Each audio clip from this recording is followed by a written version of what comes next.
Hello everyone, welcome back to my channel. आज इस video में हम चैप्टर नंबर 8 कवर अप करेंगे, जो हमारा न्यू चैप्टर होगा। हमारे इस चैनल में 7 चैप्टर कंप्लीट हो चुके हैं फॉर DSSB एग्ज़ाम। प्लीज़ आप उन्हें भी जाकर ज़रूर देखिएगा। आज हम न्यू चैप्टर करने वाले हैं। तो चैप्टर स्टार्ट होने से पहले अगर आप चैनल में न्यू हैं तो प्लीज़ चैनल को सब्सक्राइब कर लीजिए। वीडियो पसंद आए तो लाइक एंड शेयर ज़रूर कीजिएगा एंड वीडियो को एंड तक ज़रूर देखिएगा। ये बहुत ही इंफॉर्मेटिव एंड बहुत ही इम्पॉर्टेंट चैप्टर है आज का हमारा एग्ज़ाम पॉइंट ऑफ व्यू से। तो आइए आज हम अपना चैप्टर स्टार्ट करते हैं। जो हमारा आज का चैप्टर है, उस चैप्टर का नाम है एडजस्टमेंट। अब एडजस्टमेंट को अगर हम सिंपल वर्ड्स में देखा जाए तो अगर हम इसे हिंदी में बोले तो इट मीन्स समायोजन। समायोजन इसका मीनिंग होता है। अब समायोजन तो ठीक है, बट अब इसकी मतलब क्या होता है इसका? एडजस्टमेंट मतलब क्या? एडजस्टमेंट मतलब से आप ही समझ लो एडजस्ट करना। बट कहाँ एडजस्ट करना? भाई हर जगह। Adjusting in society without any, मैंने यहाँ पे हिंदी में लिखा टकराव एंड मानसिक द्वंद, किसी भी उससे ये नहीं कि ज़बरदस्ती, ऐसे नहीं, अच्छे उससे एकदम एडजस्ट करना। कहाँ? सोसाइटी में। बिकॉज हमें रहना कहाँ है? सोसाइटी में ही तो रहना है, एनवायरनमेंट में रहना है, तो यहीं पे एडजस्ट करना पड़ेगा भाई हमें। अब यहाँ पे स्मिथ ने कुछ बोला है एडजस्टमेंट को लेकर। इन्होंने बोला है कि good adjustment must be based on reality, practical और विच गिव्स अ सैटिस्फैक्शन। अब इन्होंने बोला है कि जो अच्छा एडजस्टमेंट है वो रियलिटी पे बेस्ड होना चाहिए, नहीं कि तुम बाहर से वो हो, अंदर से भी होना चाहिए। रियलिटी प्रैक्टिकल ही होना चाहिए और ऐसा होना चाहिए जिससे हमें सैटिस्फैक्शन भी मिले। अब ये जो होता है ये डायनामिक होता है और लाइफ लॉन्ग होता है। डायनामिक क्यों? बिकॉज हम सोसाइटी में रहते हैं, सोसाइटी के नॉर्म्स एंड लॉज चेंज होते रहते हैं। तो डायनामिक है कि बिकॉज चेंज होता रहता है, लाइफ लॉन्ग। और भाई हमें रहना कहाँ? यहीं रहना है, इसी प्लानट में, इसी इन्वायरमेंट में, इसी सोसाइटी में, तो ये इसलिए लाइफ लॉन्ग चलता है। अब इसके कुछ एजुकेशनल इम्पोर्टेंस देख लेते हैं। ये है कॉन्फ्लिक्ट से बचाता है। अब भाई अच्छे से एडजस्ट करके रखोगे। अब एजुकेशनल इम्प्लीमेंट हमारा सोसाइटी से नहीं, हमारा क्लासरूम से भी हो जाएगा। अब अगर हम क्लासरूम में अच्छे से एडजस्ट करके रहेंगे तो कॉन्फ्लिक्ट से भी बचेंगे। अदरवाइज़ लड़ाई ही होती रहेगी, कॉन्फ्लिक्ट्स ही होती रहेगी। वे टू सक्सेस भी। अब टीचिंग, अगर हम टीचर के उससे देखें तो मान लीजिए अगर आपका कहीं भी और ट्रांसफ़र कर दिया, आउट ऑफ दिल्ली ट्रांसफ़र कर दिया, तो ये थोड़ी आप बोलोगे मैं जॉब छोड़ रहा हूँ या मैं छोड़ रही हूँ, मैं नहीं पढ़ा सकती। नहीं भैया, ऐसा नहीं करना पड़ेगा, एडजस्ट करना पड़ेगा हमें। एडजस्ट करता है, हर कोई करता है। अगर हम करेंगे तो this is your way to success. Energy use in a good way और यूज़, अगर अच्छे से एनर्जी अच्छे वे में यूज़ होगी, अदरवाइज़ तो कॉन्फ्लिक्ट्स ही होती रहेंगी।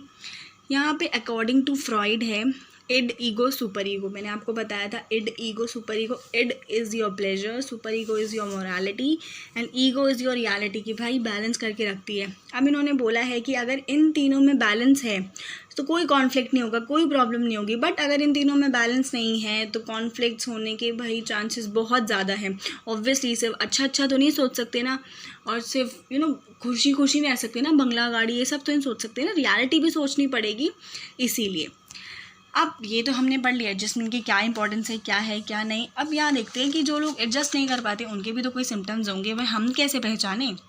तो यहाँ पे वो जो लोग होते हैं वो होते हैं एबनॉर्मल हो सकते हैं, या तो वो एग्रेशन हो, या तो उनमें बहुत ज़्यादा, ये तो एबनॉर्मल होंगे। मेंटली ठीक नहीं होते जो लोग, वो सोसाइटी में एडजस्ट नहीं कर सकते बिकॉज वो किसी को भी जाके मार वार देंगे, कुछ भी कर देंगे। और एक एग्रेशन होगा। अब एग्रेसिव लोग तो नहीं सोसाइटी में एडजस्ट कर सकते ना। वो किसी को मार दिया, किसी को कुछ बोल दिया तो रोज़ के रोज़ ऐसे थोड़ी हो सकता है। ये सिम्टम्स होते हैं, दिस योर सिम्टम्स। किसी को बहुत ज़्यादा आ रहा है तो वो तो फिर नहीं हो सकता एडजस्ट। अब कॉजेज़ क्या है माल एडजस्टमेंट के? कोई क्यों नहीं एडजस्ट कर पा रहा? अब objectives are not clear. Objectives clear ही नहीं, उसको पता ही नहीं है क्या करना है लाइफ में, क्या नहीं करना। फिजिकल और मेंटल स्ट्रेस है। स्ट्रेस ये बहुत बड़ा एग्जाम्पल हो सकता है। एनवायरनमेंट भी एग्जाम्पल हो सकता है। क्या पता एनवायरनमेंट ही अच्छा ना हो, लोग ही अच्छे ना हो, ये चीज़ भी हो सकती है। अब ये चीज़ भी हो सकती है। ये चारों पांचों चीज़ें जो मैंने यहाँ पे लिखी, मेंटल डिसऑर्डर्स में जैसे स्ट्रेस हो गया, एंजाइटी हो गई, प्रेशर हो गया किसी चीज़ का, फ्रस्ट्रेशन हो गई। मान लीजिए बच्चों को बहुत ज़्यादा प्रेशर है कि DSSB एग्ज़ाम क्लियर करना ही करना है, अदरवाइज़ ये हो जाएगा, ये कर देंगे वो, तो स्ट्रेस है, बच्चा कैसे एडजस्ट करेगा? तो उसके बाद हम देखेंगे यहाँ पे सॉल्यूशंस। अब सॉल्यूशंस क्या है? यहाँ पे हमारे जो सॉल्यूशंस है वो डायरेक्ट मेथड्स है, या फिर इनडायरेक्ट मेथड्स है जो डिफेंस मैकेनिज्म है, ये हम आगे अच्छे से और इन्फॉर्मेटिव तरीके से और एक्सप्लेन्ड वे में पढ़ेंगे। सबसे पहले हम यहाँ पे देख लेते हैं कि डायरेक्ट वे के पॉजिटिव कॉन्सिक्वेंसली क्या है। तो इसमें पहले वेज फाइंड आउट करेंगे, फिर रिप्लेसमेंट करेंगे, प्लानिंग भी कर सकते हैं। प्रॉपर प्लानिंग के साथ चलेंगे तो कॉन्फ्लिक्ट जो है वो हमारे रिजॉल्व हो सकते हैं, और जो जो ऑब्स्टिकल्स आ रहे हैं, जो जो मुश्किलें आ रहे हैं उसे रिमूव करते हुए चलेंगे। यहाँ पे कॉन्फ्लिक्ट्स दिए गए हैं कर्ट लुईन ने। अप्रोच कॉन्फ्लिक्ट ये यहाँ साथ में है, कॉन्फ्लिक्ट बाद में है। Approach conflict, avoidance conflict, avoidance approach conflict और मल्टीपल अवॉइडेंस कॉन्फ्लिक्ट। इसको हम समझते हैं क्या होता है क्या नहीं। सबसे पहले approach, the way of doing और थिंकिंग अबाउट समथिंग, किसी चीज़ को करना या फिर उसके बारे में सोचना, हम क्या सोच रहे हैं उसके बारे में, जो भी चीज़ हो रही है, that is a approach. Avoidance से मतलब ही आपको पता चल रहा हो कि अवॉइडेंस क्या होता है। अवॉइड करना, किसी चीज़ को बिल्कुल ही अवॉइड कर दिया, हटा ही दिया बिल्कुल ही।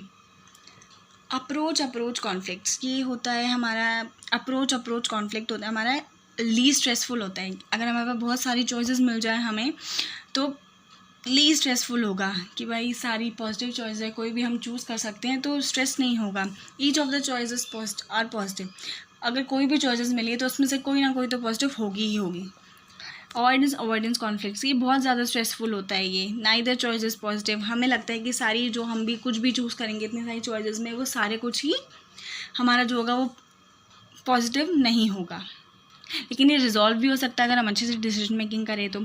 अप्रोच अवॉइडेंस कॉन्फ्लिक्ट, अब इसमें अप्रोच भी आ गया, अवॉइडेंस भी आ गया। अब क्या होता है कि अगर हम कोई भी चूज़ करेंगे ना तो उसमें हमें ये होता है कि यार ये नेगेटिव होगा पॉजिटिव होगा, मतलब हम पॉजिटिव तरीके से भी सोच पा रहे हैं, नेगेटिव तरीके से भी सोच पा रहे हैं, तो इसलिए कॉन्फ्लिक्ट होता है कि भाई हम यहाँ जाए, लेकिन अगर हम यहाँ जाएंगे तो ये भी अच्छा है, लेकिन अगर हम यहाँ नहीं जाएंगे तो ये बेकार होगा, काइंड ऑफ दिस। उसके बाद आता है हमारा मल्टीपल अप्रोच अवॉइडेंस कॉन्फ्लिक्ट, ये मोस्ट कॉम्प्लेक्स है। अब इसमें इतने सारे अच्छे ऑप्शंस भी मिल रहे हैं लेकिन अवॉइडेंस भी आ रही है कि भाई इसको चूज़ किया तो ये चीज़ें रह जाएंगी, इसको चूज़ नहीं किया तो ये हो जाएगा वो हो जाएगा, तो मोस्ट कॉम्प्लेक्स फॉर्म है ये। यहाँ पे मैंने बता रखा है, थोड़ा बहुत लिखा है, मैं आपको यहाँ पे एक पिक अटैच कर दूँगी जिससे आपको आराम से नोट्स बनाने में कोई प्रॉब्लम नहीं होगी। तो अब हम पढ़ेंगे हमारे मेथड्स ऑफ एडजस्टमेंट, या फिर आप सॉल्यूशंस भी बोल सकते हैं, जैसे कि मैंने आपको बताया था डायरेक्ट मेथड्स और इनडायरेक्ट मेथड। सबसे पहले डायरेक्ट मेथड पढ़ते हैं। ये हमारा सॉल्विंग और रिमूविंग प्रॉब्लम। इसमें क्या होगा कि सॉल्व कर दी प्रॉब्लम को या फिर रिमूव ही कर दी भाई, या तो सॉल्व कर लो या तो रिमूव कर लो। डायरेक्ट क्या कर सकते हो और डायरेक्ट मेथड में तो रिप्लेसमेंट, हटाई दो, वो जो चीज़ हो ही नहीं रही है उसको हटाई दो, MBA नहीं हो रही है हटा दो, कुछ और करेंगे, रिप्लेस ही कर दिया। मेकिंग प्रॉपर चॉइसेस या डिसीजन, या तो फिर अच्छे से डिसीजन लो। चेंजिंग प्लान ही चेंज कर दिया कि भाई अब मान लीजिए DSSB एग्ज़ाम क्लियर नहीं हुआ तो क्या प्लान्स करने से क्लियर नहीं हुआ था, तो नेक्स्ट टाइम जब देंगे तो प्लान को चेंज कर देंगे। ये तो डायरेक्ट मेथड्स हो गए। अब इनडायरेक्ट मेथड्स क्या होगा कॉन्फ्लिक्ट को वो करने का। मान लीजिए कॉन्फ्लिक्ट हो गया तो अब क्या करें, डिफेंस मैकेनिज्म, ये बहुत इंपॉर्टेंट, ये सिगमंड फ्राइड ने दिया था 1896 में। सबसे पहले आता है हमारा रैशनलाइजेशन। रीज़न तैयार है हमारा, बच्चा फेल हो गया, बच्चे का रीज़न तैयार है, सारे बच्चे फेल है, सबके कम नंबर आए हैं, इसीलिए रीज़न पहले से तैयार है, उसका प्रॉपर रीज़न तैयार है। वो मैम ने बहुत ज़्यादा मार्क्स अच्छे नहीं दिए, बहुत स्ट्रिक्ट मार्किंग करी है। जैसे आपने एक स्टोरी भी पढ़ी थी जिसमें वो लोमड़ी थी जिसको ग्रेप्स नहीं मिले थे, तो उसने क्या बोला था, ग्रेप्स आर सॉर, अंगूर खट्टे हैं। चलो रीज़न ऑलरेडी तैयार है उस कॉन्फ्लिक्ट से बचने के लिए।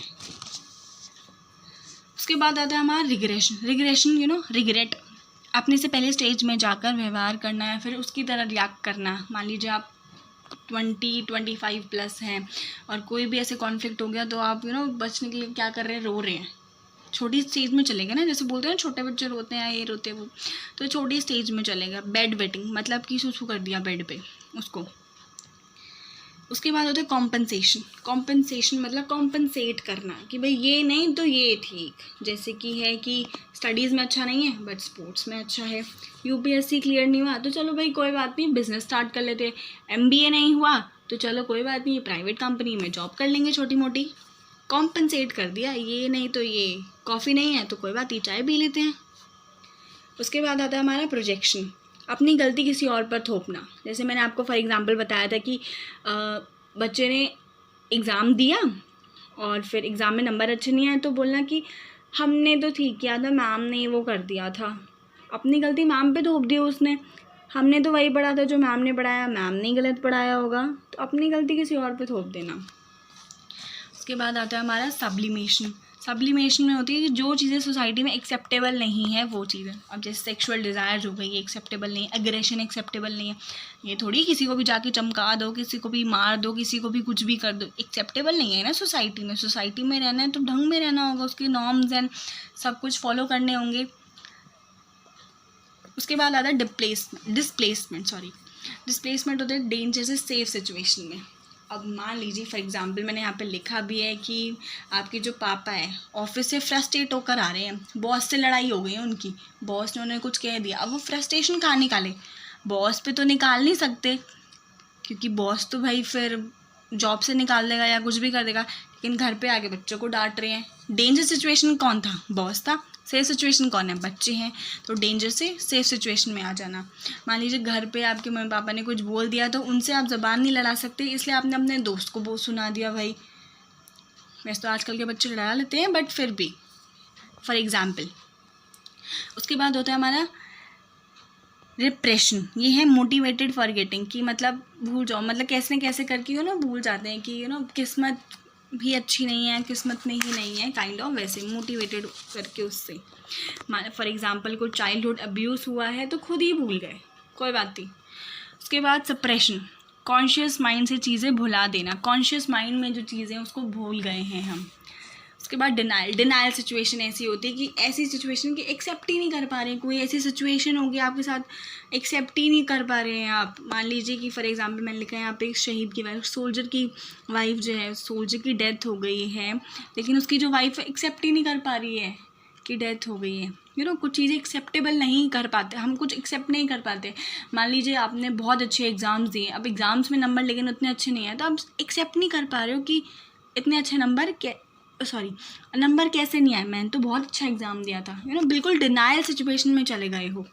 उसके बाद आता है डे ड्रीमिंग। बहुत लोग करते हैं डे ड्रीमिंग। दिन में इमेजिनेशन में सोच रहे हैं कि ये हो जाए वो हो जाए, लेकिन पढ़ना लिखना कुछ नहीं है, सब कुछ चाहिए इमेजिनेशन में है, रियलिटी से कुछ भी नहीं है। आइडेंटिफिकेशन, जिस पर्सन को आइडलाइज़ करते हैं उसकी तरह सब करना। मान लीजिए अगर आप धोनी को अपना आइडलाइज़ मानते हैं तो उसकी तरह ही सब कुछ करना, कि भाई उसने पढ़ाई छोड़ दी थी, हम भी पढ़ाई छोड़ के अब क्रिकेट विकेट खेलेंगे, हमारा भी कुछ ना कुछ हो ही जाएगा। तो अपने आइडलाइज जिसको आप करते हैं उसकी तरह सब कुछ करना। उसके बाद होता है हमारा रिएक्शन फॉर्मेशन। रिएक्शन फॉर्मेशन है जो आप फील कर रहे हैं उसका अपोजिट करना। सबसे अच्छा एग्जांपल मैंने यहाँ पे लिखा है कि अंदर से हार्ट ब्रोकन है लेकिन बाहर से फेक स्माइल, आम ओके करना, ये सब। अंदर से आप बहुत दुखी है। मान लीजिए ये बेकार एग्जांपल क्या ले, अच्छी एग्जांपल ले दे थोड़ा, कि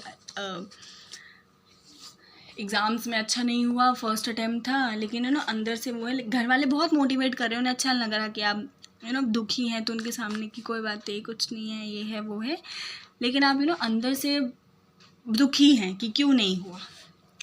सो दीज आर द सॉल्यूशंस और not the solution, are the methods. हमने अच्छे से पढ़ा, सारे डायरेक्ट मेथड्स पढ़ लिया, इनडायरेक्ट मेथड्स पढ़ लिया। सो आपका चैप्टर नंबर 8 जो है एडजस्टमेंट, वो कंप्लीट हो चुका है। 8 चैप्टर्स जो है वो साइकोलॉजी के आपके हमारे इस चैनल में कंप्लीट हो चुके हैं।